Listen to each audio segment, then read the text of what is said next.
and this is my son Douglas. First mission trip for both of us. I want to start out by thanking each and every one of you all here. You guys really stepped up and helped us get to Laredo, and you helped us to be able to be successful in Laredo. I don't know if Pastor Jason mentioned it earlier, but nobody here had to pay full price. None of us. The price was $375 a person, and nobody had to pay full price. And that was thanks to you all. So thank you very much. You all played a part in changing my life.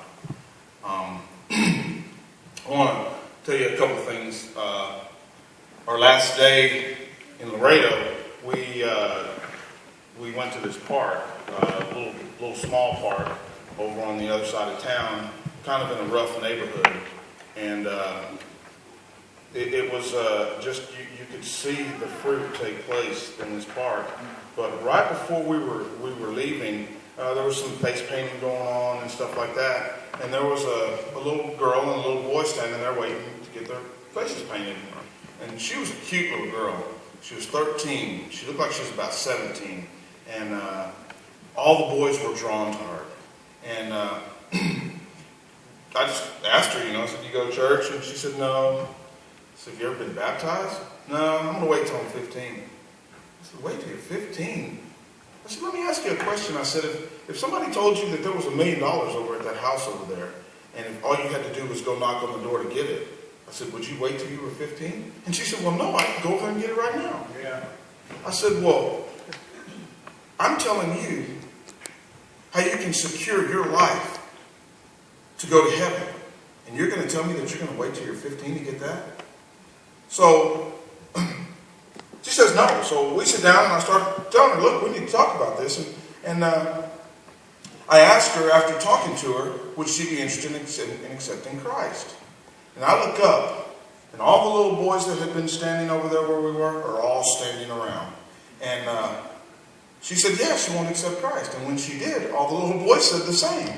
So before we were able to leave that park that night, there was 3. There started out being 4, but just as we started praying, one of the boys still wanted to be tough, and he walked away. But this little girl's name was Kimberly, and it was just amazing how God used that moment right there. Just because the girl was so attractive and all the little boys were attracted to her, lives got changed. And it's really funny how God does things. When you expect for one thing to happen and He does something totally different. Which leads me into my next story. We were at the skate park. This was before this. And started witnessing to some of the kids, and this one particular kid stood out to me, and I started witnessing to him and talking to him, and he just was very standoffish, didn't want to hear much of anything I had to say. And the Holy Spirit laid it upon me that I needed to tell this kid something that was very personal about my son. And I did. I told it to him, and what I told him involves a scar that Douglas has, and I brought Douglas over and I showed him this scar, and then I told this kid, here's proof of what I just told you, and Douglas walks back over and he goes and sits back with the group, and when I come back over to where Douglas and everybody is, Douglas stands up and he said it like 4 or 5 times immediately, like, "Dad, you never told me that. I didn't know that happened. Why didn't you tell me that?" And he loses it. And he starts crying. I mean, just uncontrollable weeping. He just couldn't contain himself. And I apologized to him. I said, I didn't think you were ready to know this yet. But anyway, I call this kid back over and I tell him, I said, "You see my son crying here?" And we're around skaters. I don't know if you guys know about skateboarders and things like that. But those guys, they think they're tough. And I tell them, I say, the reason my son is able to do this in front of you guys is because he loves Jesus and he doesn't care what any one of y'all think about this. in that moment, God changed us. My son and I bonded like never before had we ever bonded. Amen. And God said, I'm going to use this moment right here. Not only are you healing people in Laredo, but I'm going to heal you, Christopher Smith. And that's what he did. He healed me. He healed my son. He changed us. He changed our family. Earlier I made a public apology to my wife for the man that I have been.